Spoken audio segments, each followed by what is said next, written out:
Good afternoon or good evening, depending on where you might be. My name is Kevin Michael Grace, and this is the KMG show for Monday, July the 12th, 2021. So, rather to my surprise, I woke up today, or I guess I found out last night, that the biggest story in the world is that England lost a soccer game. No, sorry, not soccer, football. Yes, England lost a football match. England hasn't won, a major championship since the World Cup in 1966. Apparently, they feel very badly about this. When you look at all of the other disasters that Britain has suffered, or that England has suffered since 1966, one would think that lack of football success would be rather down the list, but no. From the New York Times, England wrapped its arms around its national soccer team the morning after its history-making run ended in heartbreaking defeat.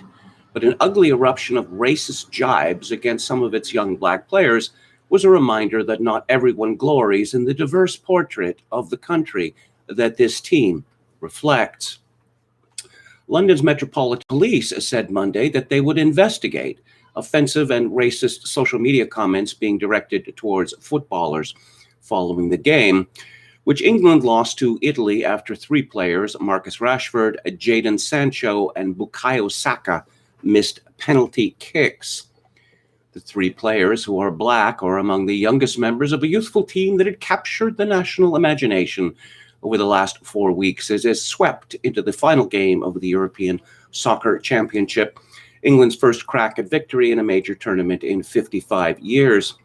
The racist attacks, the likes of which have plagued European soccer for years, drew immediate condemnation from leaders, including Prime Minister Boris Johnson and Prince William, Queen Elizabeth's grandson, who is the president of England's Football Association. This England team deserved to be lauded as heroes, not racially abused on social media, Johnson declared on Twitter. Those responsible for this appalling abuse should be ashamed of themselves.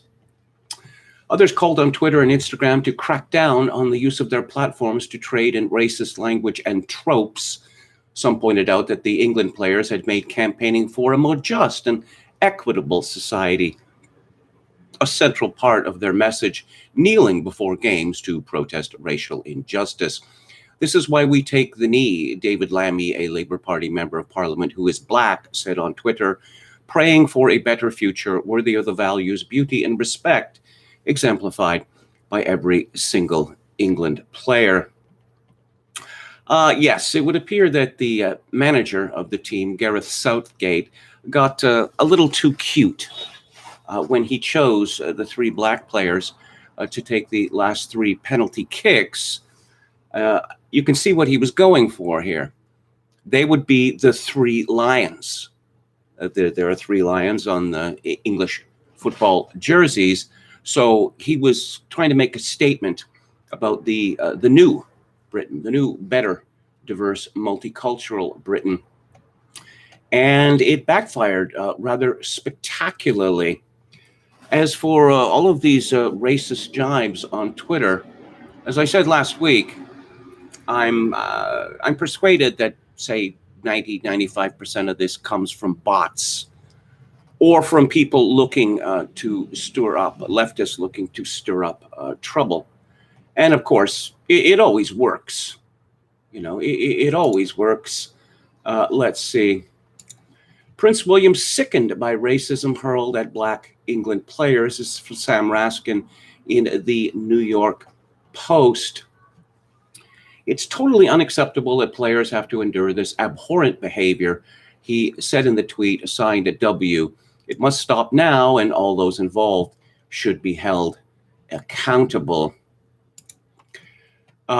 You are not fans. We do not want you, England captain Harry Kane joins manager Gareth Southgate's condemnation of the vile racist who abused Rashford, Sancho, and Saka after their penalty misses.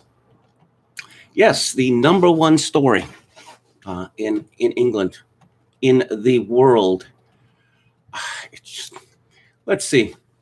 England, the Twitter account of @England, which is the home of England football's national teams, the Three Lions, Lionesses, Young Lions, and Para-Lions, tweeted, "We're disgusted that some of our squad, who have given everything for the shirt this summer, have been subjected to discriminatory abuse online after tonight's game. We stand with our players," heart emoji. I responded, "Given everything would be an apposite phrase to describe men who were awarded the Victoria Cross posthumously, not men who were paid a king's ransom to kick a ball." You know, it's funny that England has gone, is more sports crazy than Canada. A Canadian team has not won the Stanley Cup until since 1994, I think. But Canadians don't seem all that busted up about it, unlike the English, who they just, I suppose, people who remember 1966 are disappearing. Soon there won't be any of them. Let's see. England defender Tyrone Mings hits out at Home Secretary Priti Patel after players are subject to racist abuse. This is from Sky News' Alan McGuinness. Intersectionality alert. You don't get to stoke the fire at the beginning of the tournament by labeling our anti-racism message as gesture politics and then pretend to be disgusted when the very thing we're campaigning against happens, the defender wrote on Twitter. Yes, so Tyrone Mings gets to decide, apparently, what the Home Secretary can say and cannot say. Mings, who plays for Aston Villa, said of the abuse of his teammates, "Waking up today and seeing my brothers being racially abused for being brave enough to put themselves in a position to help this country is something that sickens but doesn't surprise me." I don't know how English soccer players taking a knee before every game because of something that happened last year in Minneapolis, Minnesota. It's very strange. Very strange notion. Oh, and I suppose the unkindest cut of all was that Italian fans held up an Italian flag with the words "Meghan, one of us," referring, of course, to Meghan Mertz, whose alleged bullying by the royal family has annoyed so very many people. I was talking about what the Olympics last week, I think, and there's very ugly scenes at the end of this game with Italian fans being knocked about by disappointed English fans. The conflation of sporting success with national greatness, it really smacks of fascism. And here we see that sport does not bring people together. It sets them at each other. I just noticed this just before the show started. There was a funeral today for a police officer in Toronto, Jeffrey Northrup. And I noticed that the CBC story simply referred to a 31-year-old man has been charged with first-degree murder in the case. Any particular reason why the CBC does not mention this man's name? His name was mentioned in the Toronto Sun and even in the Toronto Star, but not in the CBC. I came across this from Jihad Watch. Court imposes total information ban on Umar Zamir, charged with first-degree murder of policeman. This is by Christine Douglas Williams. It is no secret that vehicular homicide is a method of choice for jihadists. As the Islamic State collapsed in the Middle East, it issued a call for individual supporters to carry out vehicular jihad in the West. In the particular case of Umar Zamir, a ban has been imposed on publication of details of the case. Is Zamir even a Muslim, despite his Muslim name? Does he have any affiliations to known groups? There was no shortage of information about 19-year-old Nathaniel Veltman, who murdered 4 Muslims in London, Ontario, by running them over with his vehicle. Some of that information is questionable, including the designation of the attack as terrorism before due process. Should evidence turn up in court to substantiate a terrorism conviction, Veltman should face the full extent of the law. But Veltman's actions, unlike those of Umar Zamir, became the occasion for a frenzied media circus. Without releasing any evidence to substantiate his claim, Justin Trudeau said this was a terrorist attack motivated by hatred in the heart of one of our communities. London, Ontario Mayor Ed Holder concluded this was an act of mass murder perpetrated against Muslims. Canada was smeared as an Islamophobic country, Islamophobic enough to warrant an emergency Islamophobia summit. In a loaded demand, the National Council of Canadian Muslims, formerly CARECAN, is pushing for timetables for action to be implemented at the summit. Let's go to the chat. Hello to random number generator, Head McNeck. Yes, wild things going on in South Africa with the angry Zulus shooting people up. Hello to Palkasu88, Chogokin666, random number generator again, Gamian. Okay. I'm not going to repeat that. Hello to Chad Chadson, our valiant moderator. I don't get the sarcasm about calling it football. The foot actually does regularly touch the ball, which certainly doesn't happen in the U.S. game. Head McNeck says American football and rugby are both, I believe, descended from rugby football. Hello to Pitsky. Yeah, there was I saw a story about all the Italians in the East End of Vancouver getting together to celebrate Italy's win. Funny thing is that the Italians decamped from East Vancouver into Burnaby quite some decades ago. There's still Italian restaurants and coffee shops there, but no more Italians. Hello to Frothing a Fanboy. What do we talk? Oh, the Threads of Eddie Coyle was on TCM on Friday. Ben Mankiewicz felt obligated to warn viewers that Mitchum says the N-word in the movie. Mankiewicz is he's terrible. He's absolutely terrible. I mean, I suppose it helps having a famous father. Enron says, I'm surprised they even showed it on a TCM. Steve says, pro athletes getting verbal abuse? No way. This never happened. I watched How with Peter Boyle last night. Not that great, but man, it got dark quickly. Frothing Fanboy says, after Italy won, the camera spent 90% of its time on showing the losing team. Well, I mean, this was supposed to be England's year, but they managed to snatch defeat from the jaws of victory. Fridays in July is Neo-Noir Night on TCM, Body Heat, To Live and Die in LA, and Pulp on this weekend. Pulp is, it's underrated, I think. And I love To Live and Die in LA. David Wright says, when will diversity finally bring ruin to all sports? When will American boomers get the message and absorb it? We hate you, but want your money. Not that fan money is needed anymore. Hello to Leponius Maximus Meridius. Well, you know, this is the year that soccer is going to become big in the United States, and that year is never going to happen. The media keeps pushing it. Oh, it's the beautiful game, you know. Oh, and, you know, billions of people outside the United States love soccer. So here in North America, we have our own sports. David Wright says, ask any players who has played the Yankees about verbal abuse. Ed McNeck says, fascism was far more centered around individual competitors as opposed to teams. Team sports are inherently more democratic. Don Willis likes the Wang Chung movie song.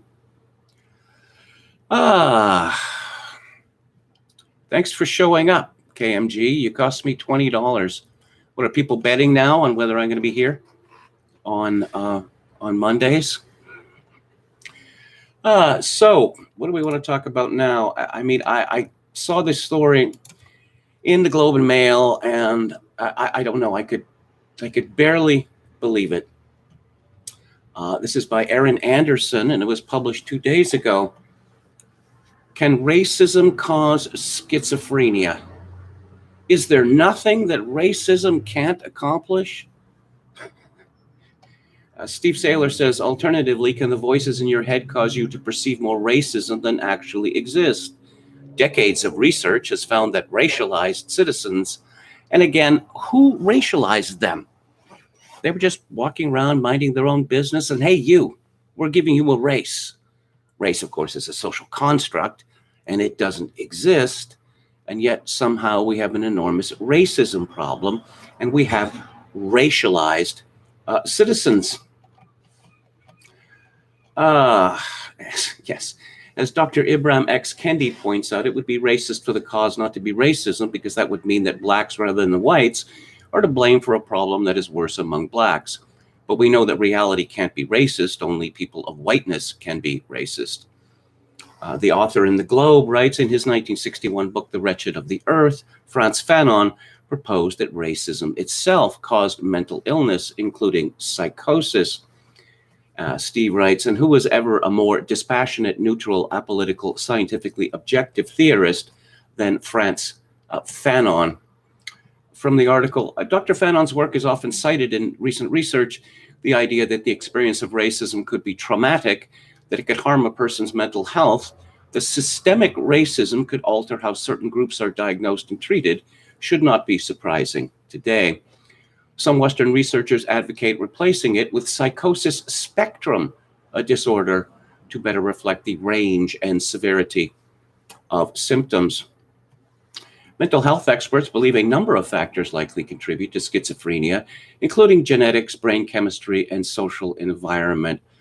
Some decades ago, it's all chemicals in the brains, and that's been pretty much dropped because there's no evidence whatsoever of this. Some years ago, the late Dr. Thomas Szasz wrote about this specifically, saying that after he started hearing all this business about brain chemistry, he got a hold of the latest textbooks on pathology, because obviously, if faulty brain chemistry was causing people to go crazy, then, they would be looking for this in corpses. And he didn't find anything, not a single example.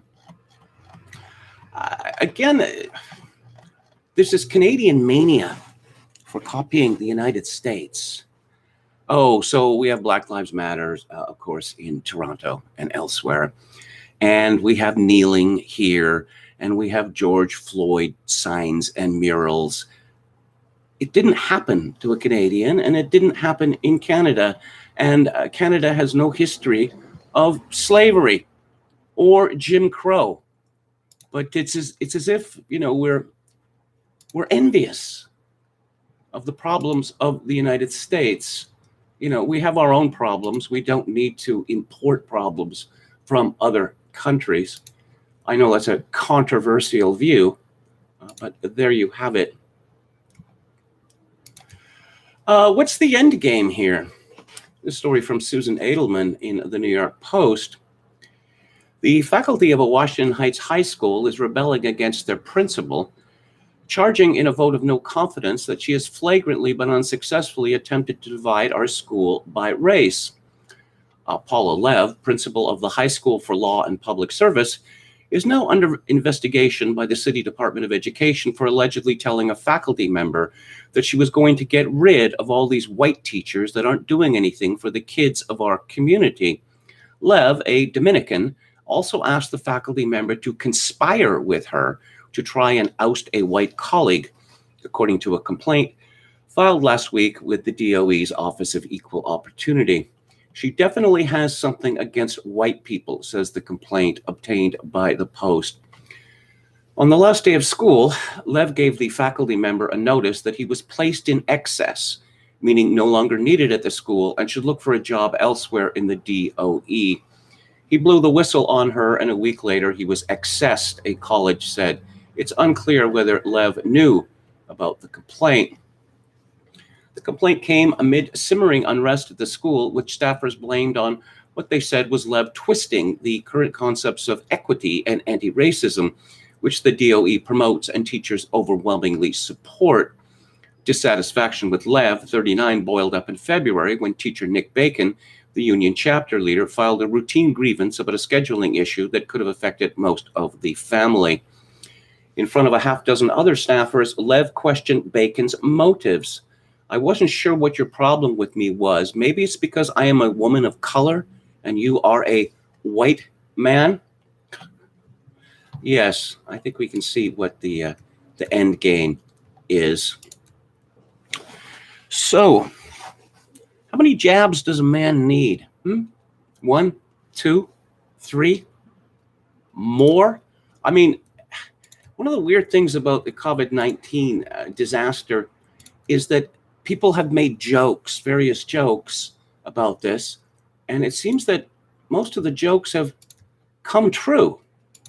That, oh, everyone has to have a jab. Oh, everyone has to have 2 jabs. Nope, 2 jabs, not enough. This is a story from the Jerusalem Post. A new shipment of Pfizer vaccines will be delivered August 1st instead of September, Prime Minister Naftali Bennett announced Sunday. All the current supply of vaccines Israel possesses is due to expire on July the 31st. As a result, individuals under 18 were not supposed to be able to receive a first shot until new vaccines arrived, being that 3 weeks must elapse between first and second shots. Israel currently has some 200,000 doses of Moderna, which are only authorized for adults. However, thanks to the New Deal, the vaccination campaign will continue. And yes, they're talking about a third dose. This is from USA Today. New infections rising almost 50% across U.S. FDA may issue warning on Johnson & Johnson vaccine, report says. Hospitalizations are rising again. Deaths, a lagging indicator, also appear ready to start climbing. It's as if they are looking forward to it. Just absolutely, absolutely remarkable. And from the Associated Press, Pfizer says it plans to meet with top U.S. health officials Monday to discuss the drug maker's request for federal authorization of a third dose of its COVID-19 vaccine, as President Joe Biden's chief medical advisor acknowledged that it is entirely conceivable, maybe likely, that booster shots will be needed. The company said it was scheduled to have the meeting with the Food and Drug Administration and other officials Mondays, days after Pfizer asserted that booster shots would be needed within 12 months. Pfizer's Dr. Michael Dolston told the Associated Press last week that early data from the company's booster study suggests people's antibody levels jump 5 to 10-fold after a third dose compared to their second dose months earlier. Evidence, it believes, supports the need for a booster. On Sunday, Dr. Anthony Fauci didn't rule out the possibility, but said it was too soon for the government to recommend another shot. He said the CDC and the FDA did the right thing last week by pushing back against Pfizer's assertion with their statement that they did not view booster shots as necessary at this time. How many days do you think it is before Dr. Fauci is going to flip-flop on this one? 2. And here's a hero of COVID. This is Kevin Ayers from the Daily Mail.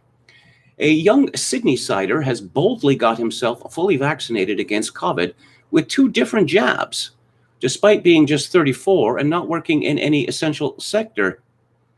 Tom Lees insists he's not jumped the queue for his jabs and merely lined up to wait his turn at vaccine hubs to complete what he's calling his antibody maxing.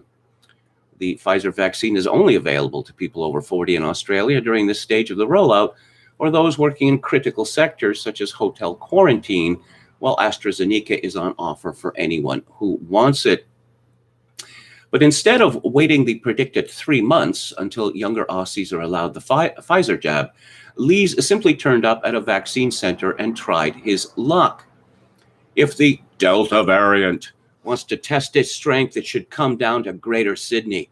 Take that, Delta variant, Tom tweeted with a picture of a certificate of his COVID vaccinations. Alongside a video of his jab journey, he added, "This may be the greatest work of art to have emerged from the pandemic, a triumph of the free man over bureaucracy." Medics say doubling up with first and second doses of both vaccines could provide maximum protection against COVID, and Lees set his sights on pulling off the double, beginning with his first dose of AstraZeneca on March 31st, but not so fast. This is from James Anthony at the Post Millennial. The World Health Organization has been urging people all over the world to not mix and match different kinds of vaccines from different companies, which is something Canadian authorities have been publicly promoting as safe and effective. The WHO's position is that there is too little data to determine how safe or dangerous mixing doses may be or how effective it may be. Soumya Swaminathan, the WHO's head scientist, said on video Monday during a conference, according to Reuters, "It's a little bit of a dangerous trend here. We are in a data-free, evidence-free zone as far as mix and match. It will be a chaotic situation in countries if citizens start deciding when and who will be taking a second, third, and fourth dose." According to another press release from the WHO has not issued any such statements about mixing vaccines, and the attribution is false. Such misinformation can lead to grave consequences for the public. Dr. Theresa Tam, who is Canada's chief latrine walla, apparently is not on board with the WHO on this issue. In a recent interview with the CBC, Tam stated, "This is not a new concept, so having a multi-dose series in terms of vaccines given by manufacturers is something that public health have used over time for many other vaccines. When vaccine programs and supplies change, this is not an unusual thing to do." If you look at the actual immune response, the study from the Spanish trial showed that if you measure antibody response in someone who got AstraZeneca and then had the second dose as Pfizer, they mounted a really robust immune response. So that boosting response that you want to see is very much present. But we have scientists disagreeing with one another. I thought that the science was settled, that it's always settled, and that scientists do not disagree. Because, there's the science, which is carved in stone. And, okay, yes, Johnson & Johnson, they're done. This is from the Washington Post. The FDA announced a new warning for the Johnson & Johnson coronavirus vaccine Monday, saying the shot has been linked to a serious but rare side effect called Guillain-Barré syndrome, in which the immune system attacks the nerves. That doesn't sound pleasant at all. And so are we going to, this word apartheid was trending on Twitter today, not because of South Africa, although there were some entries from South Africa, because of the idea that we're going to have two classes of citizens, those who are fully vaccinated, who will enjoy certain liberties, and those who are not fully vaccinated, who will be treated as lepers. This is from Joe DiPaolo at Mediaite. One day after Dr. Fauci called for vaccine mandates on the local level, the White House is stating that it will support municipalities who choose to enact them. During Monday's White House press briefing, Fox News correspondent Peter Doocy confronted Press Secretary Jen Psaki on Fauci's remarks, which were made Sunday on CNN. Does President Biden agree with Dr. Fauci that at the local level there should be more vaccine mandates? Doocy asked. Psaki replied that she did not have a specific context. Doocy interjected to provide Fauci's full quote. And here it is. "I have been of this opinion, I remain of that opinion, that I do believe at the local level there should be more mandates. There really should be. We're talking about life and death situations. We've lost 600,000 Americans already, and we're still losing more people." Psaki reiterated the White House's stance that there will not be a federal vaccine mandate, but added that local mandates would have Biden's backing. I don't really understand what that means. They have Biden's backing. If I remember the context of the question, it was about federal mandates, I believe. That's not a decision we are making. That's not our intention from the federal government. There will be decisions made by private sector entities, by universities, by educational institutions, and perhaps even by local leaders should they decide this is how to keep their communities safe. If they decide to make that decision, we certainly support them in that step. Ducey followed up. The president said on March 11th, my message to you is this: listen to Dr. Fauci. Is he now saying don't listen to Dr. Fauci? Psaki chuckled and sarcastically told Ducey, who had just returned from some time off, welcome back. Oh, what does the great oracle, Anthony Fauci, have to say? What's he saying this week that he wasn't saying the week before? Let's go to lockdown skeptics. We must proceed with caution, says Boris Johnson, as he announces lockdown easing on July the 19th. Is he going to worm out of this once again? I would not be surprised. There was a particularly downbeat tone to the Prime Minister's speech Monday evening, in which he said that the country can proceed with easing lockdown restrictions on July the 19th, but with caution. The mood was set earlier by Health Secretary Sajid Javid, who confirmed government plans to use large indoor venues to implement vaccine passports.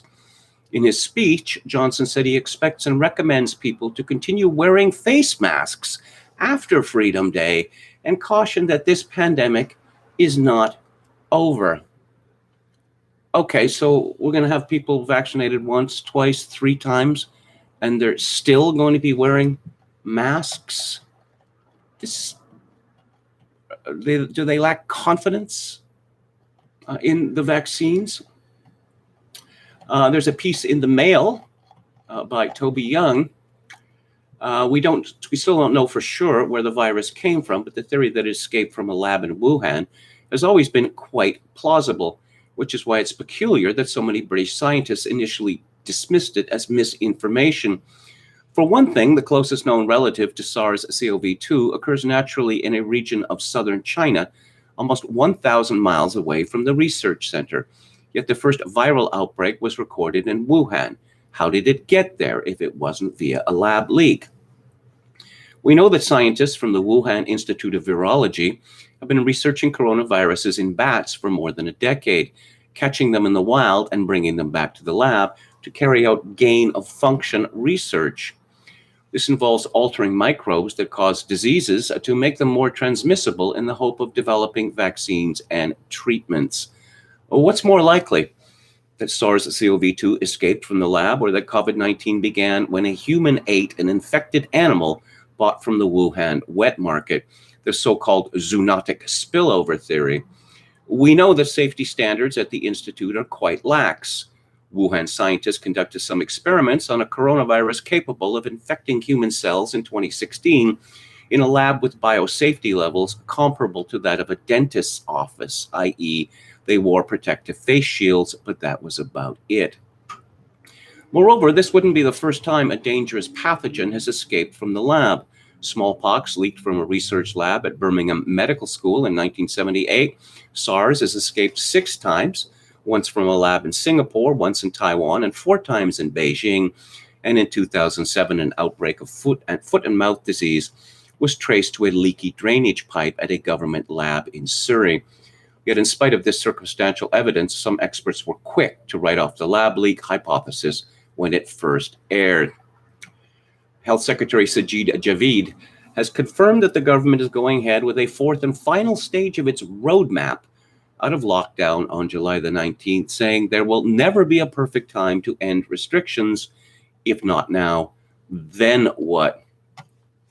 It has, however, become quite clear why ministers have decided to tone down Freedom Day rhetoric, as large indoor venues in England have been urged to tell customers to show vaccine passports before being granted entry this summer.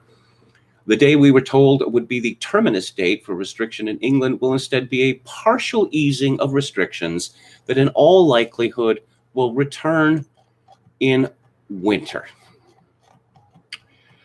Mask mandate should stay after the July 19th, says Labour's Kate Green. Labour believes mandatory mask wearing should stay in place after that date so as to keep the rules clear and to provide people with a sense of reassurance about their safety. Yes, definitely. That's what, when I see a bunch of masked people, it certainly gives me a sense of reassurance about my safety. Shadow Education Secretary Kate Green told Sky News that allowing people to choose whether to wear a mask would be a recipe for confusion and confrontations, and that it would be much clearer to keep rules in place for public places after Freedom Day. She added that when on public transport, wearing masks and seeing others wearing masks is a source of great reassurance, and people want to do it. Despite appealing for clarity, Kate has created more confusion by suggesting that Greater Manchester Mayor Andy Burnham has decided to keep mask mandates in the city's metro, a claim Burnham's team has denied. Manchester authorities are, however, strongly urging people to wear face coverings, as is the government more generally. And it doesn't stop there. Kate also said Labour believes social distancing measures should continue as far as is possible, and that test and trace should be more, not less, sensitive. Do they ever want this to end? No. No, they don't want it to end. So Alex Berenson appeared in public, and Dr. Fauci is not pleased. This is from Benjamin Fearnow at Newsweek. The federal government's top infectious disease expert, Dr. Anthony Fauci, expressed deep disappointment at conservative writer Alex Berenson's remarks at the Conservative Political Action Convention this weekend that accused Fauci and others of trying to coerce Americans into getting the COVID-19 vaccine. They were hoping, the federal government was hoping, they could sucker 90% of the population into getting vaccinated, Berenson said at CPAC, eliciting uproarious applause from the conservative audience. CNN host Jake Tapper asked Fauci to respond to the conservative crowd cheering on Berenson's remarks during Sunday morning's State of the Union program. Berenson's comments tapped into the opposition to government public health officials that was apparent under former President Donald Trump. He just goes on to say things that are not true about the vaccine, but I want to get your reaction to is the crowd cheering when this gentleman talks about how the government was not able to achieve a 90% vaccine rate. The crowd cheered. As a public health official, what's your reaction watching that? Tapper asked Fauci. It's horrifying. I mean, they are cheering about someone saying that it's a good thing for people not to try and save their lives. I mean, if you just unpack that for a second, Jake, it's almost frightening to say, hey, guess what? We don't want you to do something to save your life. Yes, everybody starts screaming and clapping. I just don't get that. I mean, and I don't think that anybody who is thinking clearly can get that. What is that all about? I don't understand that, Jake. Fauci was the target of numerous criticisms and mocking remarks at CPAC, with many attendees at least partially blaming the coronavirus pandemic for Trump's loss against Joe Biden last year. Several speakers, including Trump's son, Donald Trump Jr., accused Fauci of being incapable of doing his job. Fauci in June was tied to numerous leaked emails to other public health officials in the federal government, exacerbating claims among pro-Trump critics that he was working against the former president during the COVID-19 pandemic. Fauci and top CDC officials have vehemently denied these accusations. Well, he sent out the emails, and we know what they say, that Fauci was not too keen on masks. We flip-flop on that, as well as many other things, including the origin of the virus itself. Berenson has a free piece up at his Substack called Vaccines, Reasons for Concern, Part 3. If the COVID vaccines work, why are highly vaccinated countries like Israel and the United Kingdom seeing spikes in caseloads? Do the COVID vaccines work? If so, how well? These questions are separate from the issue of whether vaccines should be mandated on or their side effects. No serious person thinks masks protect their wearers, for example, but we mandated those for more than a year. But as we enter an ugly new phase in the vaccine debate, I want to offer a theoretical framework to help think about the data we're seeing and to explain why these questions would be hard to answer even if the public health authorities were being honest. To be clear, I'm focusing on the vaccines used in Western countries, especially the Pfizer and Moderna mRNA vaccines. which are now essentially the only vaccines used in the United States. The AstraZeneca vaccine is still widely used in Europe. Also, to be clear, in this piece, I'm not discussing how the vaccines work at the cellular level. Instead, I'm looking at the population level data we are now seeing, how many people are being infected with or dying from COVID. It's crucial to remember that work is a highly elastic term. The spectrum runs from 1, vaccines end disease in essentially everyone, essentially forever.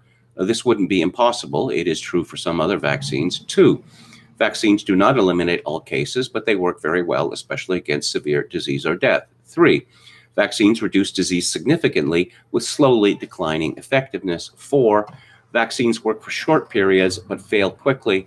5, vaccines are essentially ineffective, especially in the people at high risk of death from COVID. Or 6, vaccines actually worsen COVID. We can probably eliminate theories 1 and 6 off the top. The clinical trials that Pfizer and Moderna ran last year didn't show a 100% reduction in COVID cases. They also showed no evidence of what's called antibody-dependent enhancement, that they would cause people to create antibodies that actually help the virus attack our cells. The trials did seem to show very sharp reductions in COVID infections on the order of 95%, and no one in the trials died from COVID. This led vaccine proponents to claim that the shots might eliminate nearly all coronavirus deaths. Theory 2. Berenson continues, as I explained in my Unreported Truths booklet about the vaccines, this view ignored a huge and almost certainly intentional flaw in the trials. They enrolled only a handful of the older people most at risk from COVID. As a result, very few unvaccinated as well as vaccinated people developed serious infections in the trials, and only 1 unvaccinated person out of more than 30,000 in the mRNA trials died of COVID. This flaw means the trials couldn't provide definitive evidence of how well the vaccines work against serious cases of COVID. In contrast, the trials for the monoclonal antibodies did prove they worked because the companies that ran those focused on people at high risk. The trials had at least 2 other major flaws. They followed most participants for only about 2 months after the second dose. And when they calculated vaccine efficacy, they ignored cases that occurred just after the first dose was given. This meant that when Pfizer and Moderna said in November 2020 their vaccines were about 95% effective at preventing COVID, what they meant was that the vaccines were 95% effective at peak protection for a matter of weeks. Neither the companies nor anyone else had any way of knowing how well the vaccines would work in a year, much less in 5 years or 20 years. They simply did not have any long-term data. How could they? The vaccines hadn't even existed until months before, and they used technology that had never been approved for any drug or vaccine. But the political and media pressure to encourage vaccinations was enormous. Public health experts ignored these potential pitfalls. Instead, they decided to press vaccinations as quickly as possible on everyone. During the spring, their gamble appeared to have paid off. In Israel and Britain, the 2 countries that had the earliest and most aggressive national vaccine campaigns, new infections and deaths dropped sharply. This success came with an asterisk in that both countries actually saw sharp increases in deaths in January as they offered first doses to elderly people at high risk from COVID. The phenomenon of the post-first dose spike is real, though the media has refused to report on it. A Danish study in March found that nursing home residents had a 40% higher chance of getting COVID in the 2 weeks after being vaccinated. Nonetheless, after the rocky start, British and Israeli cases and deaths dropped dramatically through the spring, especially after people received their second doses. In the United Kingdom, cases fell about 97%. The country had almost as many cases each day in early January as in all of May. Israel saw a similar trend, and deaths followed cases down. The drops led to considerable chest thumping among vaccine advocates and the media, UK eager for big reopening thanks to vaccine success, the Associated Press wrote May 14th. Israel to end COVID-19 restrictions after vaccine success, Reuters parroted 9 days later. Unfortunately, the good news didn't last. At the beginning of June, COVID cases started to rise in both Israel and Britain, and in the last 3 weeks, cases have soared, rising 15-fold since mid-May in the United Kingdom. At first, vaccine advocates tried to argue that the rise was mainly happening in unvaccinated people. They now acknowledge that argument is not true. Testing shows that many cases are in vaccinated people, and no country with 2/3 of its adults vaccinated with 2 doses, like Britain, could have an increase like this unless vaccinated people were also being infected. In early July, Israel reported that the vaccines appeared to have fallen to 64% effectiveness. An independent analyst reported that effectiveness had fallen below 30% by the end of the month. Now advocates are trying to minimize the significance of the fact that vaccinated people are becoming affected by arguing that they are not being hospitalized or dying. That theory is also falling apart. The number of people hospitalized with severe COVID in Israel has more than doubled since late June, and an Israeli government advisor acknowledged July the 5th that more than half of serious COVID cases were occurring in fully vaccinated people. Data from England and Scotland show similar trends. In Scotland, hospitalizations have risen more than 5-fold in the last several weeks, and more than half the people who died of COVID in the last week of June were fully vaccinated. We should expect those trends to continue. Serious cases lag positive tests because most people do not become sick enough to be hospitalized for at least several days after testing positive. Deaths and death reporting lag still further. It would be surprising if deaths did not jump through the rest of July. Because of the way that the countries count cases, these figures understate just how bad the vaccine crisis has already become. People are not considered to be fully vaccinated until 2 weeks after they receive their second dose, or a minimum of 5 to 6 weeks after the first dose, depending on the vaccine. So many cases in people who have already been vaccinated are lumped into the unvaccinated category. If the vaccines provided 10 years of 95% protection, that delay wouldn't matter.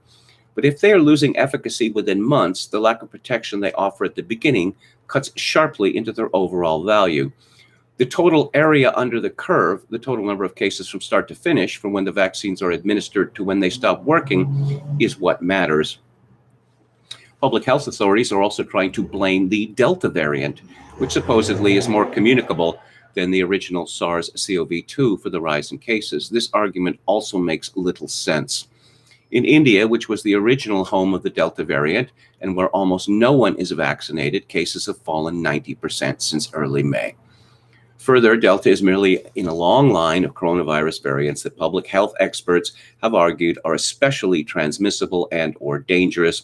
Yet all the variants have only tiny changes from the original SARS-CoV-2, and none has been proven to be more dangerous. So what do we know now? Berenson writes, the vaccines are failing. The rise in cases is impossible to argue. The spring drop in cases in Britain, Israel, and the United States appears to have come from some combination of general seasonal decline, pre-existing immunity, the end of the post-first dose spike, and short-term vaccine protection. Alongside the data, the fact that Pfizer and Moderna are desperately pressing booster shots offers compelling evidence that the vaccines do not provide long-term protection. If the companies that make the vaccines don't think they work for more than a few months, why should anyone else? Boosters are important enough that I will have to return to them in another Substack, but for now, simply know that we encourage boosters more than once a decade for only one other vaccine, the flu vaccine. Flu vaccines have far fewer side effects than the COVID vaccines and are known not to work very well. So, number 4, vaccines work for short periods but fail quickly appears to be the most likely. I hope it is clear, Berenson continues, by now that to know for sure just how quickly the vaccines lose their effectiveness will require very careful and honest statistical analysis of complex data. You know, when you hear Trudeau and Biden and the rest carrying on, it seems that they're scared that this push to have everyone vaccinated, double dosed, or now triple dosed, well, you know, I guess after we're all vaccinated, it's too late. It's too late then. And let's go. Oh, yes. I'm going to go to Berenson's Twitter account. I suppose, you know, Dr. Fauci can talk about how horrified he is by Alex Berenson being applauded at CPAC. But the fact is that Berenson has been very careful in what he has said about COVID-19 and about the vaccines, unlike Dr. Fauci. Yes, it's on potentially a death sentence. Oh man, more panic porn. This is from Politico. The Biden administration is casting conservative opponents of his COVID-19 vaccine campaign as dangerous and extreme, adopting a more aggressive political posture in an attempt to maneuver through the public health conundrum. The White House has decided to hit back harder on misinformation and scare tactics after Republican lawmakers and conservative activists pledged to fight the administration's stated plans to go door to door to increase vaccination rates. The pushback will include directly calling out social media platforms and conservative news shows that promote such tactics. Yeah, and of course, no one is being bullied to get vaccinated. No, that's misinformation. Outrageous misinformation. Yes, apparently, if you don't get vaccinated, you are not patriotic and you are cheering for death against life. Berenson writes, I hoped against hope the reason the COVID shots hadn't been approved yet is that somewhere in the bowels of the FDA, a reviewer wants Pfizer and Moderna to do some of the work missing from the emergency authorization application. But if St. Fauci says approval is coming, it probably is. Oh, yes. Did you see the video that Australia has made showing a woman gasping for breath on a ventilator? And this is a woman who is clearly under 40. She is not morbidly obese. So the chances that she would be struggling for breath, attached to a respirator, pretty much zero. But of course, it doesn't make any difference, what the facts are.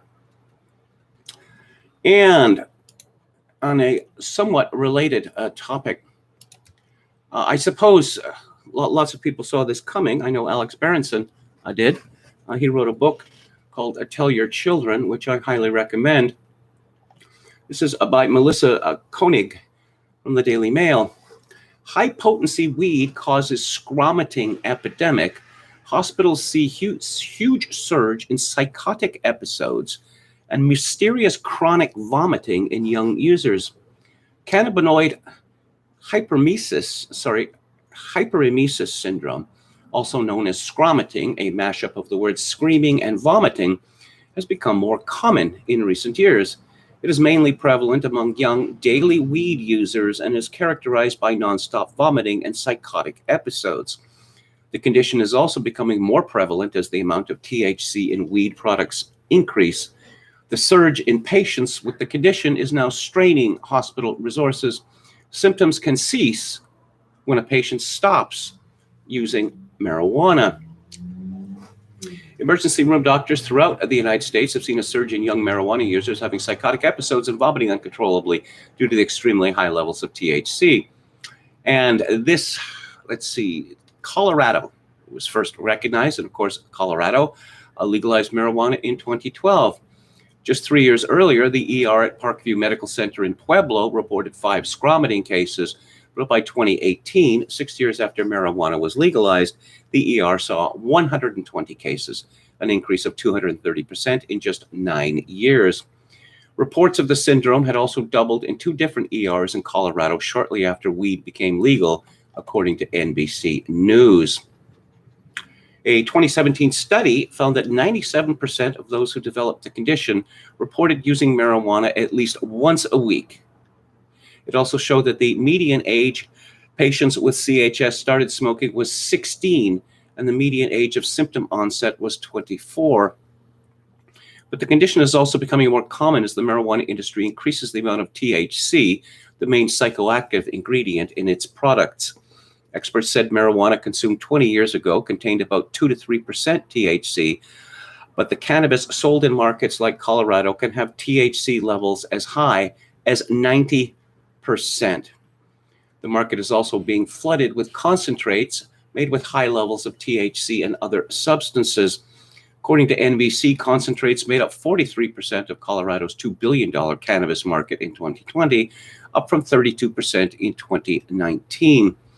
Consuming anything with more than 10%, however, can increase the odds of a psychotic break, according to a 2019 study, which also said that daily cannabis use was associated with increased odds of having a psychotic disorder.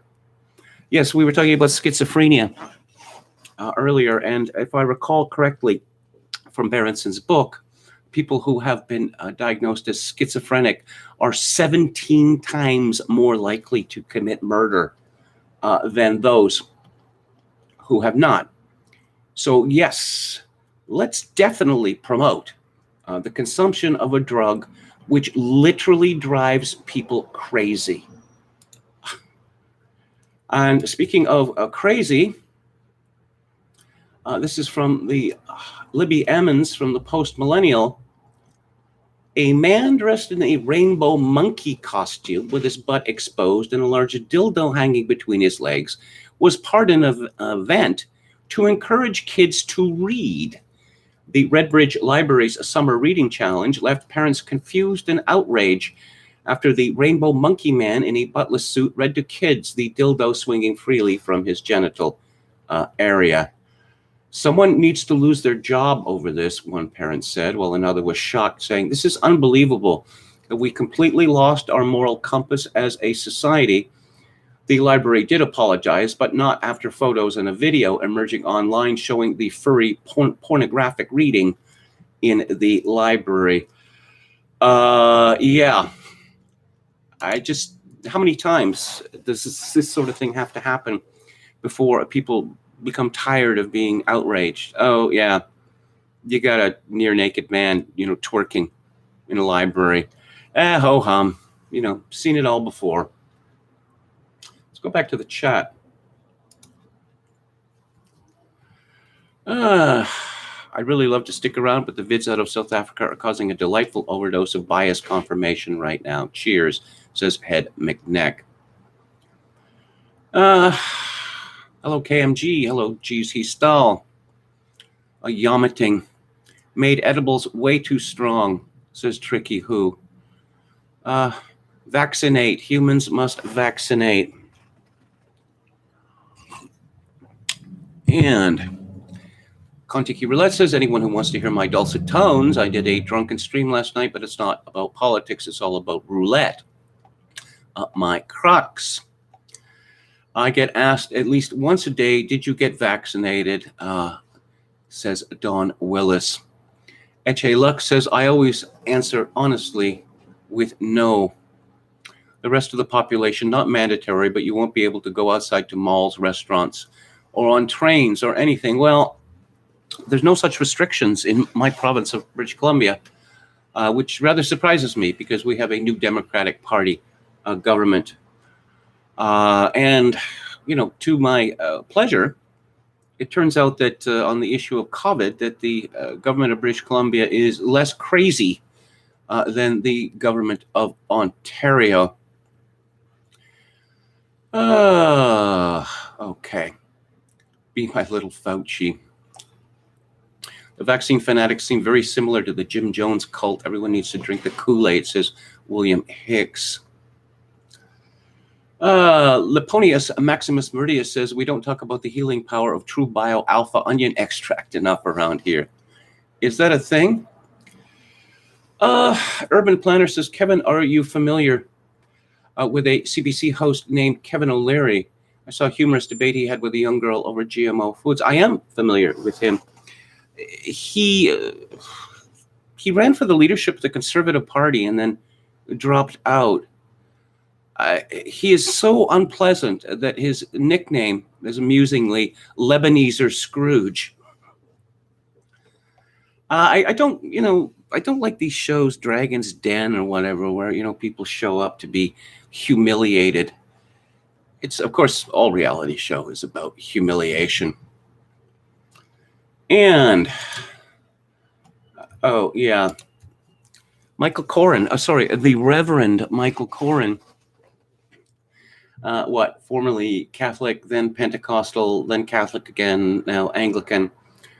He has a column in iPolitics, let's worry about destroyed people first, then destroy churches. To scream at violence without realizing its causes isn't an authentic Christian response. Yes, in other words, with a wink and a nod. A wink and a nod. Yeah. Oh, imagine being upset at churches being burned down. You see, it's just property. Who cares? Well, is nothing sacred to Michael Corrin? No. No, apparently it is not. And he just keeps working that reverend angle. The Jesus who inspired me, a man in his mid-50s, to return to university for 3 years, attend seminary, and seek ordination, didn't spend his time obsessing about buildings and comfort. Why do we have churches at all then? Of course, back when Corrin was a Pentecostalist, he was one of those people who was always going on about church, and church is not the same as faith. And I don't remember the argument. I know a lot of evangelicals speak in this way. And, let's talk about Joe Biden. There's a story here from Associated Press. White House and communications experts say Biden's creepy whisper is a way to be more intimate and connect with voters. And he's been stepping this whispering up. There's a video embedded in this story of him speaking. It's time to give ordinary people a tax break. And he makes that Joker face while he's whispering. And let's just all pretend that Joe Biden isn't demented. Let's pretend that he isn't, because I guess it would be, pretty embarrassing if people came to the conclusion that the president of the United States was out of his mind. And there's a picture of him grinning at the standing at the podium, and it's pretty terrifying. Let's see. Matt Vespa had tweeted, "Not Patrick Bateman, I'm going to eat your brains creepy, but pretty close." And what does Jim Kunstler have to say today? His column is called A Bodyguard of Lies. And I'm afraid there is much here that I cannot read because I will be banned. So he talks about a 35-piece Twitter thread put out by blogger podcaster Daryl Cooper under the username Martyr Maid, analyzing why half the country is so angry about being bamboozled by the authorities over the past 5 years. It lit up the internet because it was concise and clear, showing the immense bad faith that Americans have been subjected to and the resulting institutional perfidy. As I've said here many times, much of this trouble with reality goes back to Russiagate, the mendacity of which can hardly be overstated. Here's an even more concise edited string of Cooper's most pungent points. The FBI, etc., spied on the 2016 Trump campaign using evidence manufactured by the Clinton campaign. We now know that all involved knew it was fake from day one. Everyone involved lied about their involvement as long as they could. It's hard to describe to people on the left, who are used to thinking of government as a conspiracy, Watergate, COINTELPRO, WMD, etc., how shocking and disillusioning this was for people who encouraged their sons to enlist in the army. They could have managed that shock if it only involved the government, but the behavior of the corporate press is what really radicalized them. They hate journalists more than they hate any politician or government official because they feel most betrayed by them. Kunstler comments, it's a pretty deft summation of what has gone on in this country for a matter of years. Complete institutional betrayal. Most of the political establishment is implicated in this, but mainly the Democratic Party as a whole. Certain members of the Republican congressional leadership, Senators McConnell, Burr, Rubio, and others, officers of the permanent D.C. bureaucracy, and most damningly, the press. I would also throw in the judiciary, especially the D.C. federal courts. So don't expect that half of the country to comply with directives or mandates about anything until some of that is corrected, especially the Russiagate piece. The person assigned to correct that, of course, is named John Durham, now special prosecutor. Many Americans have given up on him for the excellent reason that they have seen one seemingly criminal event after another unspool before them. with no attempt at formal adjudication and a bodyguard of lies provided by the news media. And throughout it all, John Durham is missing in action. It's been a very long wait, and remarkably, absolutely nothing has leaked out of his office in all these months. Is it really possible that Durham will just slip away down history's memory hole without ever registering what he spent the last 2 years doing? Personally, I don't think that's possible. It is possible, though, that Attorney General Merrick Garland is interfering with Durham's investigation in ways we don't know about. If so, that would be an invitation to some pretty grave civil unrest. Andrew Sullivan has a piece on his Substack of what happened to you, the radicalization of the American elite against liberalism. What happened to you? It's a question I get a lot on Twitter. When did you become so far right? Why have you become a white supremacist, transphobic, misogynistic eugenicist?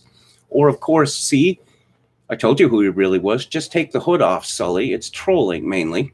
And it's a weapon for some in the elite to wield against others in the kind of emotional blackmail spiral that was first pioneered on elite college campuses. But it's worth answering a year after I was booted from New York Magazine for my unacceptable politics, because it seems to me that the dynamic should really be the other way around. The real question is, what happened to you? The CRT debate is just the latest squall in a tempest brewing and building for 5 years or so. And yes, some of the liberal critiques of a Fox News-typed campaign are well taken. Is this a wedge issue for the GOP? Of course it is. Are they using the term critical race theory as a cynical marketing boogeyman? Of course they are. Are some dog whistles involved? A few. Are crude bans on public servant speech dangerous? Absolutely. Do many of the alarmists know who Derek Bell was? Of course not. But does that mean there isn't a real issue here? Of course it doesn't. Take a big step back. Observe what has happened in our discourse since around 2015. Forget CRT for a moment and ask yourself, is nothing going on here but Republican propaganda and guile? Can you not see that the Republicans may be acting, but they are also reacting against something that is right in front of our noses? What is it? It is, I'd argue, the sudden, rapid, stunning shift in the belief system of the American elites. It has sent the whole society into a profound cultural dislocation. It is, in essence, an ongoing moral panic against the specter of white supremacy, which is now bizarrely regarded as an accurate depiction of the largest, freest, most successful multiracial democracy in human history. We all know it's happened. The elites increasingly sequestered with one political party and one media monoculture, educated by colleges and private schools that had become hermetically sealed against any non-left dissent, have had a social justice reckoning these past few years, and they have been ideologically transformed with countless cascading consequences. Take it from a New York Times woke star, Kara Swisher, who celebrated this week that the country's social justice movement is reshaping how we talk about, well, everything. She's right, and certainly about the New York Times and all mainstream journalism. This is the media hub of the social justice movement, and the core point of that movement, its essential point, is that liberalism is no longer enough. Not just not enough, but itself a means to perpetuate white supremacy, designed to oppress, harm, and terrorize minorities and women, and in dire need of dismantling. That's a huge deal, and it explains a lot. Sullivan continues, the reason critical race theory is a decent approximation for this new orthodoxy is that it was precisely this exasperation with liberalism's seeming inability to end racial inequality in a generation that prompted Derek Bell et al. To come up with the term in the first place, and Kimberlé Crenshaw to subsequently universalize it beyond race to every other possible dimension of human identity, what's known as intersectionality. A specter of invisible and unfalsifiable systems and structures and internal biases arrived to hover over the world. Some of the critique was specific and helpful, the legacy of redlining, the depth of the wealth gap, but much was tendentious postmodern theorizing. The popular breakthrough was Ta-Nehisi Coates' essay on reparations in the Atlantic and his subsequent gut-wrenching memoir, Between the World and Me. No, I'm sorry, he is not a beautifully gifted writer. He's barely literate. Sullivan continues, the movement is much broader than race, and anyone who is dealing with matters of sex and gender will tell you The best moniker I've read to describe this mishmash of postmodern thought and therapy culture ascendant among liberal white elites is Wesley Yang's coinage, the successor ideology. The structural oppression is white supremacy, but that can also be expressed more broadly along Crenshaw lines to describe a hegemony that is saturated with anti-blackness, misogyny, and transphobia in a miasma of social, cis, heteronormative, patriarchal white supremacy. And the term successor ideology works because it centers the fact that this ideology wishes, first and foremost, to repeal and succeed a liberal society and democracy. In the successor ideology, there is no escape, no refuge from the ongoing nightmare of oppression and violence. And you are either fighting this and on the right side of history, or you are against it and abetting evil. There is no neutrality, no space for skepticism, no room for debate, no space even for staying silent. Silence, remember, is violence, perhaps the most profoundly anti-liberal slogan ever invented. And that tells you about the will to power behind it. Liberalism leaves you alone. The successor ideology will never let go of you. Liberalism is concerned only with your actions. The successor ideology is concerned with your mind, your psyche, and the deepest recesses of your soul. Liberalism will let you do your job and let you keep your politics private. SI will force you into a struggle session as a condition for employment. What happened to me? You know what I want to know. What on earth has happened to you? I don't know. I suppose that Andrew Sullivan is a pretty good gauge of respectable opinion. And this accelerationism that he describes is not in the interests of the progressives. It is very much against their interests. But, you know, a push and a shove and the land is ours. Isn't that how the song goes? Anna Nagel, who wrote a fine book called Kill All Normies, which is about the internet, has a piece in her Substack. Everyone's got a Substack now. How the libs owned us all. During the Trump years, while many were relishing the carnivalesque thrill of owning the libs were rethinking themselves and plotting their route back to power. Within 4 years, they had consolidated the elites into a united front, while American elites have become more united than ever.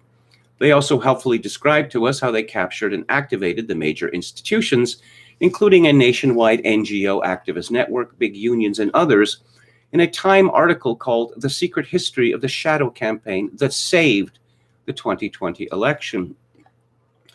What the liberals have done is to synthesize appealing elements of each of their rivals once in power, while also appearing more moderate than either.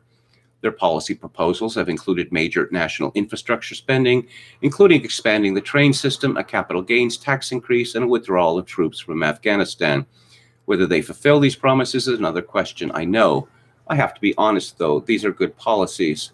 That does leave the remaining Trump-inspired populist right in a new and somewhat awkward position. Well, they have spent the last 4 years talking about abandoning Reaganomics and becoming critics of the free market.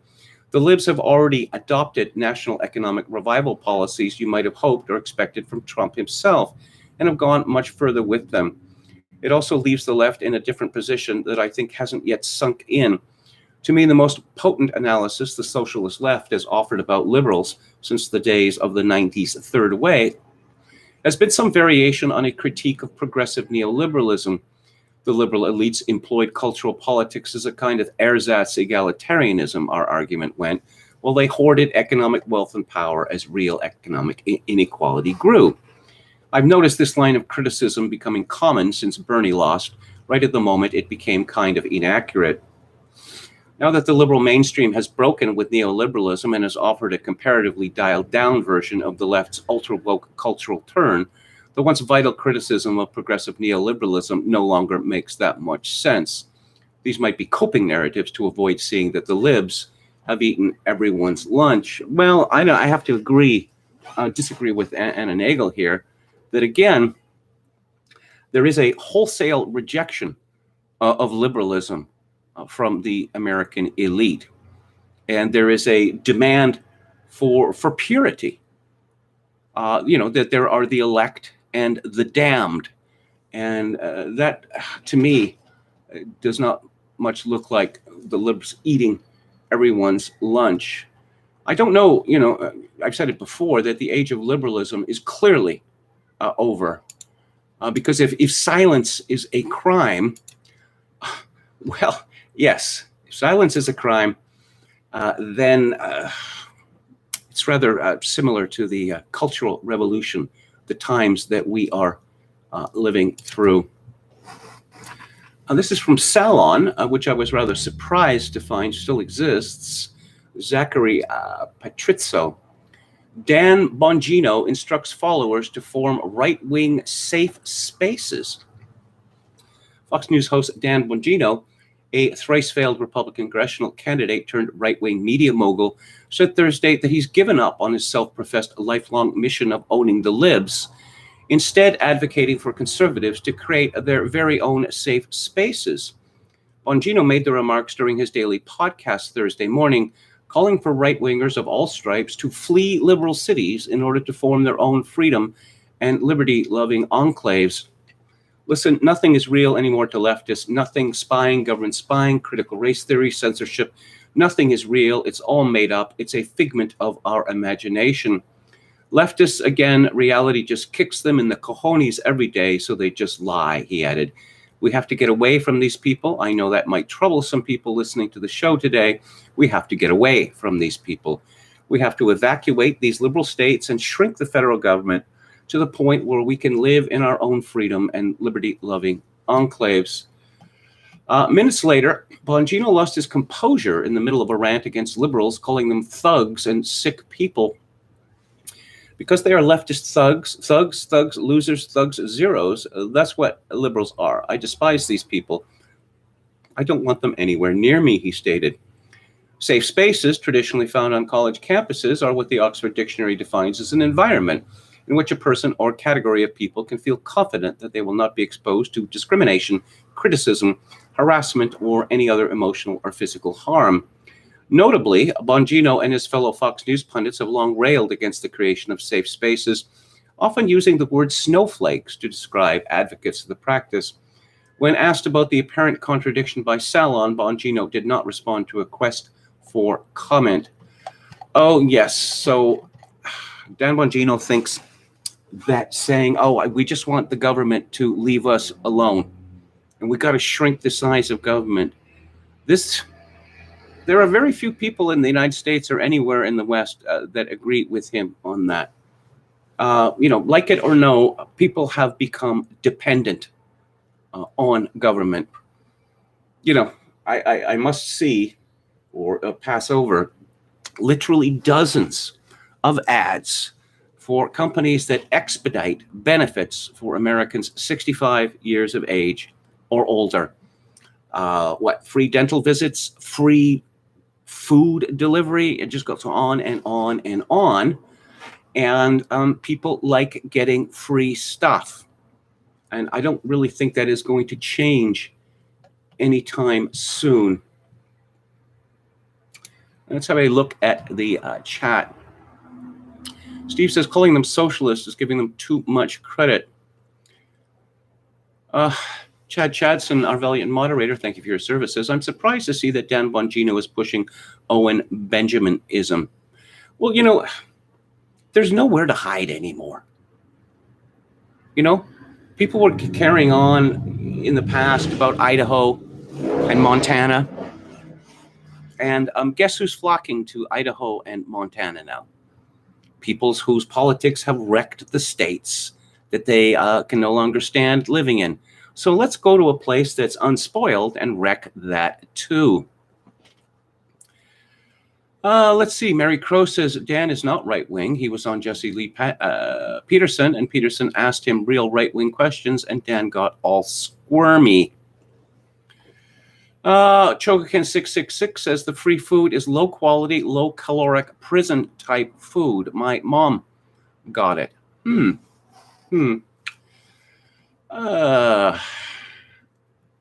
a loser, baby, so why don't you kill me? Don Willis quoting Beck. True Greenbeard says critical race theory sounds too reasonable. We should always apply our critical thinking to race-related questions. Let's call it by a more accurate name like anti-white pseudo-science. Well, yes, and apparently we learned that white supremacy drives blacks crazy, literally. And there are serious people who believe this.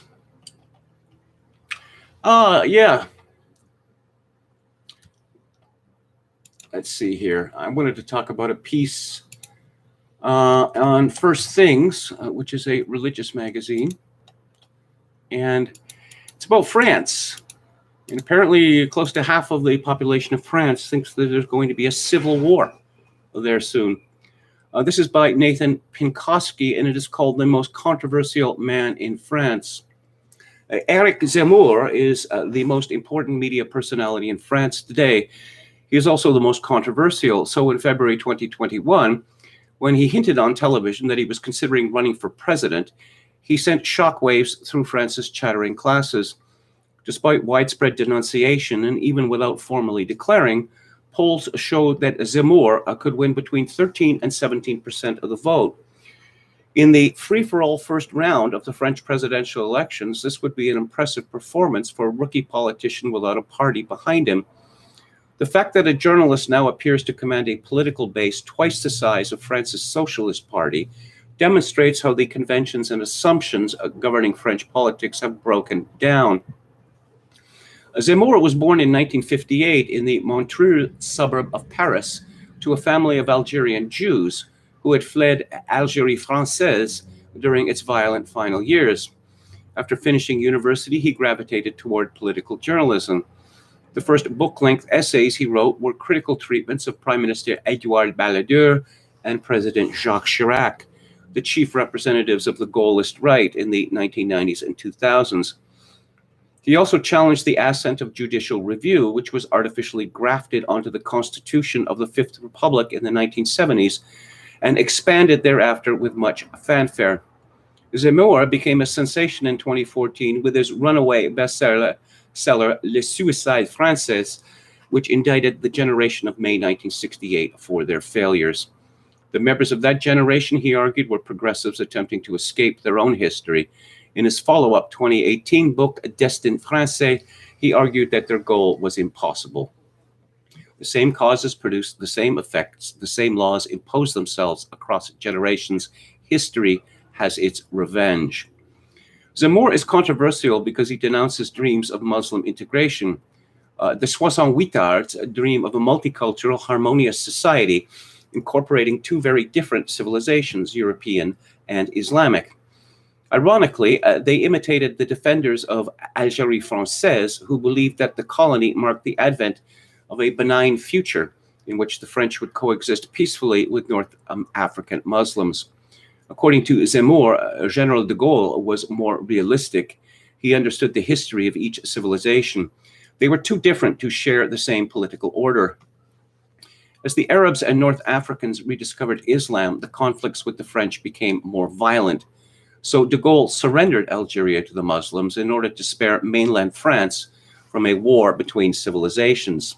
He bought France time. Yet progressives, in search of their benign future, squandered de Gaulle's legacy. They imported this civilizational conflict into every major city in France. They brought the future back to Charlemagne and the 1683 siege of Vienna. Citing René Girard, Zemmour argues that we are entering a time when Charles Martel and the Crusades will be closer to us than the French Revolution and the industrialization of the Second Empire. France's destiny is to rediscover the wars of religion. Though this diagnosis is the source of Zemmour's notoriety, the key to unlocking his thinking lies in his critique of progressivism. On September the 28th, 2019, Zemmour gave the keynote speech at the Convention de la Droite, organized to reorient the French right in the face of its electoral failure in 2017 and its persistent factionalism. Zemmour opened by accusing the participants, "You are not really serious. The right is frivolous, not really in search of an alternative to progressivism. It does not properly understand progressivism's goal, revolution, a revolution that can tolerate no obstacle, no delay, no qualms. To achieve revolution, progressivism has entered into a new version of the Molotov-Ribbentrop Pact with Islam. That is the alliance arrayed against the French people. That is what the right is up against. Zemmour's speech brought down the House. His star rose higher, and in October 2019, he joined Face à l'Info, the primetime news, talk, and debate show on C News, hosted by Christine Kelly, an accomplished Guadeloupean journalist.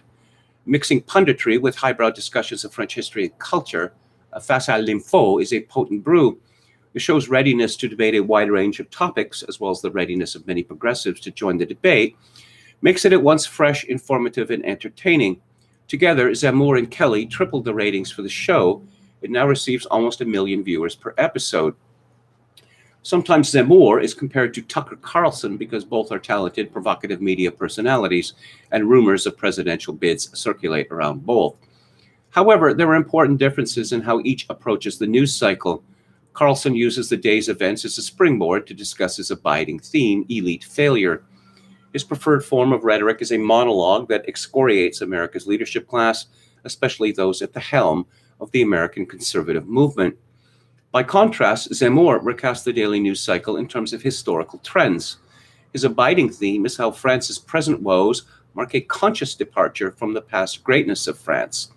His preferred form of rhetoric is fencing with the representatives of France's progressive elites over how France's past should guide the present.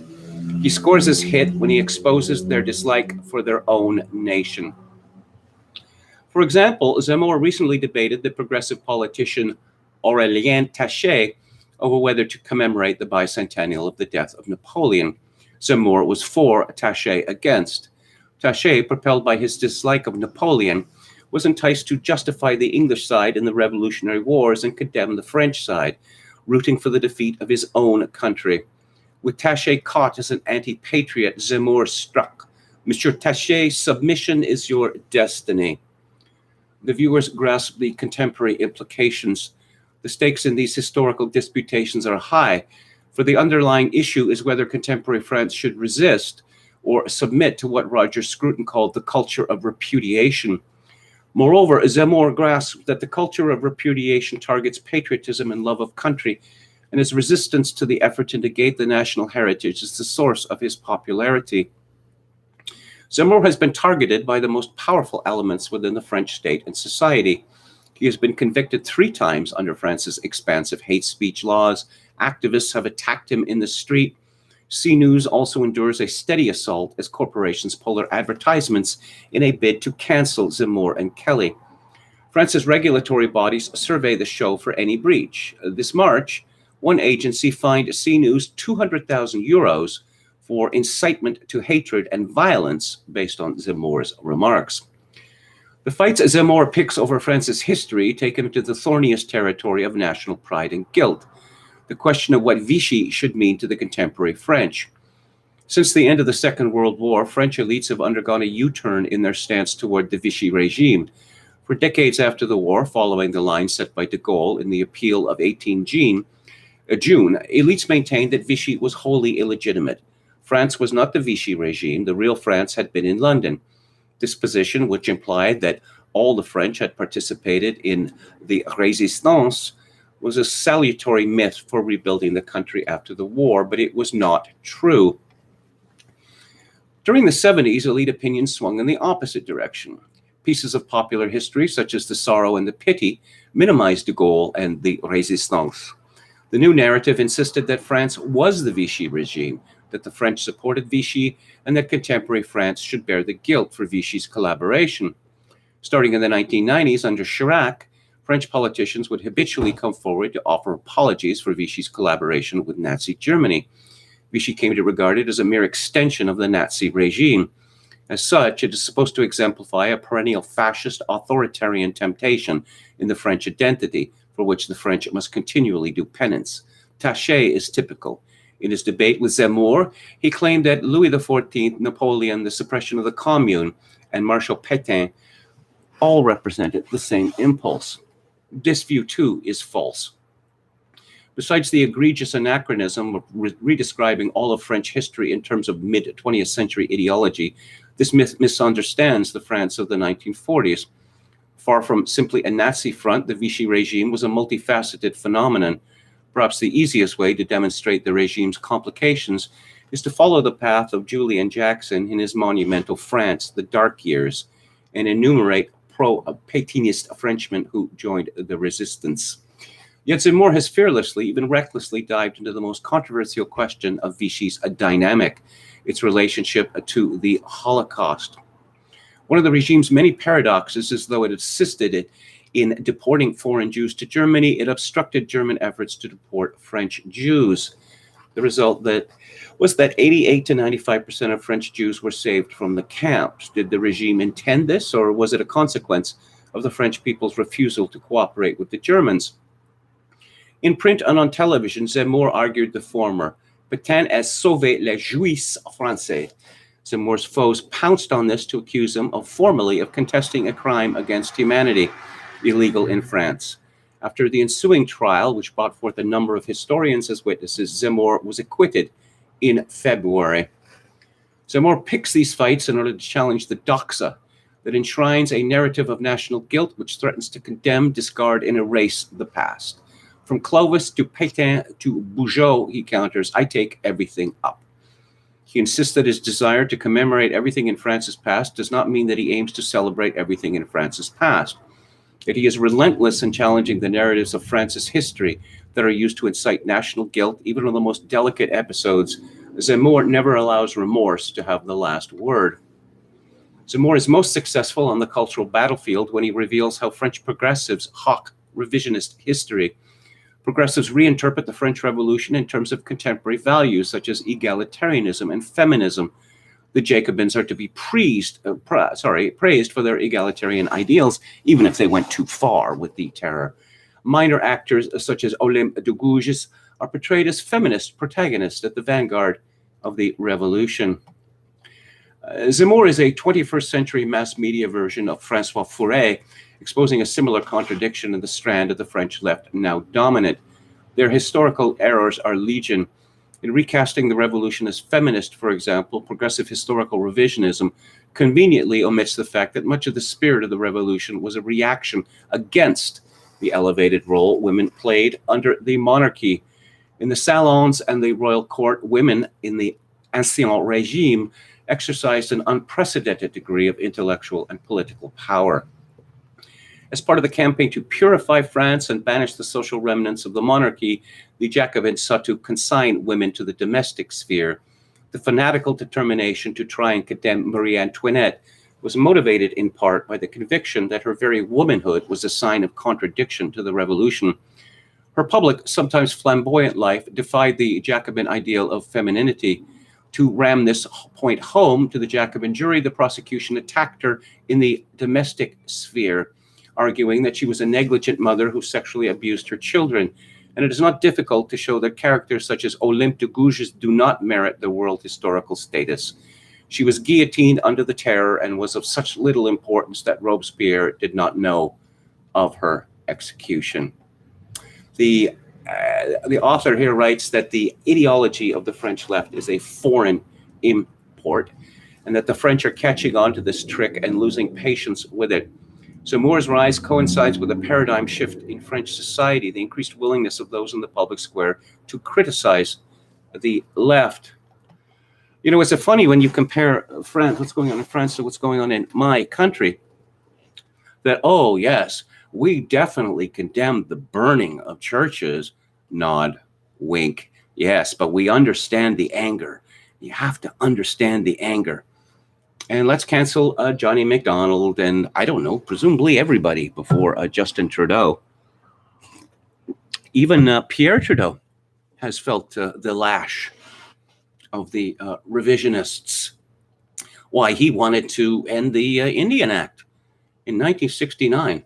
Absolutely shocking. And I'm not seeing anyone in my country, any name at any rate, standing up for Canada and its history. No, it just, Justin Trudeau announced he's going to be making another apology, this to Black veterans of the First World War. It just never ends. It never ends. And The Indians claim that all of Canada is theirs, and I'm just waiting for some judge stupid enough to give it to them. Again, this is a piece in First Things magazine, which you can find at firstthings.com, and is by Nathan Pinkowski, the most controversial man in France, which I highly recommend. Oh, how about this? I guess New Zealand is often compared to Canada. That when that sad Muslim lady, Jacinda Ardern, wore the head covering, she became wildly popular in my country. But we see that New Zealand is taking a different approach to a post-COVID world. This is from Neil Monroe at Breitbart. New Zealand chops migration to deflate housing bubble. Wow, imagine that. New Zealand's prime minister is cutting immigration to help deflate the nation's housing bubble and also to raise wages. The small country near Australia is suffering from a real estate bubble caused by local companies' demand for more immigrant house buyers, consumers, and workers. The housing affordability program is worsened by the growing population of roughly 200,000 foreign temporary workers. We've long pointed to the fact an economic growth strategy that is solely built around the rising housing market and immigration inflows is not a sustainable long-term strategy, Jacinda Ardern told the main radio broadcast network on May the 18th. The pressure we have seen on housing and infrastructure in recent years mean we need to get ahead of population control, Cabinet Minister Stuart Nash said May the 17th. New Zealand's rising real estate bubble is mirrored in many other wealthy high immigration nations, including the United Kingdom, Australia, and the United States, and Canada as well. However, U.S. political parties and media rarely mention migration's impact on real estate prices, said Mark Krikorian, director of the Center for Immigration Studies. In our collective imagination, we think of our country as having essentially unlimited space. So the idea of immigration raising housing prices just doesn't register with people in this country in the way that it does in England or in New Zealand. But migration's impact on housing could become a big issue if it's presented as part of a broader critique, Krikorian said. It requires a certain amount of education, too. Newcomers aren't settling an inch thick everywhere in our huge country. They're moving to very specific urban areas where they do have an influence on housing prices, especially when the local or state regulations make it hard to build more housing. A driver of housing prices is our immigration-fueled population growth, and I don't know how any politician can get away from that, said Andrew Good at Numbers USA. Populists should be working on thoughtful, comprehensive proposals that start with the question, hey, what's the argument for allowing this or that on the demand side? In New Zealand, the immigration reform is being pushed by the left-wing prime minister. It's being opposed, wait for it, by the right-of-center business part, which is calling on Ardern to spend taxpayer dollars to subsidize home building and purchases. Yes. On May the 18th, the New Zealand radio anchor echoed those business critics when he asked Ardern if the reduction in temporary workers and migration would slow the nation's overall economic growth. Our intention is to go and say to employers, look for those areas where you are highly reliant on foreign workers. What is your local school's training and education plan? What is the route that you're doing to ensure that you're engaging within the labor market in New Zealand? The anchor said, but do you accept that New Zealand's growth will slow with less migration? Ardern responded, well, actually, we've also got to look at what impacts it has on local employment rates, what happens with wages as a result. You know, when we look at what's happened in horticulture or in our dairy sector, they have lifted wages in order to access the domestic workforce. It encourages training and education to ensure we have a pipeline of homegrown New Zealand workers. The small nation is also deploying and developing robots to harvest crops with less labor. We have a tweet here from Neil Monroe. California's poverty rate is worse than Alabama and Mississippi, says Census Bureau. The major cause of this huge change is immigration policy, which spikes housing costs and shrinks wages and delivers huge gains for investors in real estate and corporate shares. Ardern's migration reform is being driven by the very unpopular impact of legal and temporary migration on housing prices. The 13 report by the Reserve Bank of New Zealand reported that even low migration rates spike housing prices for young couples who are trying to raise family. Long-term immigration to the small nation spiked to almost 100,000 people in 2020. This small country has a population of almost 5 million. Brian Mulroney, perhaps the worst prime minister in Canadian history, wants to admit 1 million immigrants to Canada a year. Canada has about 38 million people, and the goal has been 250,000 to 300,000 a year since Mulroney became prime minister, when he decided that Canada was going to become a colony of the world. And of course, our prime minister now, Justin Trudeau, is boosting immigration at a time when the economy is in an absolute shambles. The country is essentially bankrupt, and yet housing prices are soaring to preposterous levels, not just in places like Vancouver and Toronto, but almost everywhere. The Financial Times reported in March 2021, home prices have risen steadily in the pandemic, and in 12 months through to the end of January, we're up 19% in New Zealand. The price of a typical Auckland home soared past $720,000, embarrassing Prime Minister Ardern. A global political celebrity, the Liberal Ardern was elected on a promise of affordable housing. Fed up, her government has ordered the central bank to add stabilizing home prices to its remit starting March the 1st. It is novel and healthy for a politician to recognize the unintended consequences of easy money. There is widening wealth inequality, pushing homes beyond reach for the middle class, and not only in New Zealand. Of 502 international cities, tracked by Numbeo, a research firm, prices are unaffordable, more than 3 times median family income in more than 90%. In recent years, the tiny minority of affordable cities has been shrinking toward zero. Ardern's banking move may not slow the housing boom soon because supply and demand dynamics are too strong, the FT added. Ardern has also moved to cut tax breaks for investors who buy multiple homes. The popular reset of migration law is hotly resisted by investors, business groups, and their foreign workers. RNZ.co.nz reported May the 18th, Migrant Workers Association spokesperson Anu Kalati used the word shocking and absurd to describe the immigration reset. She agreed that migrants were exploited and paid lower wages, but said what needed to change was not the number of migrants, rather the rules which bound them to a single employer in order to be sponsored. The lobby group has a Facebook page featuring a May 20th post saying, in solidarity with Palestine.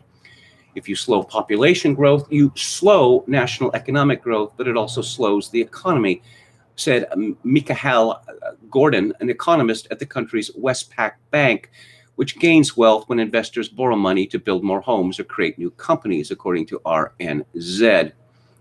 Yes. Grow the GOP. The GOP must be grown at any cost.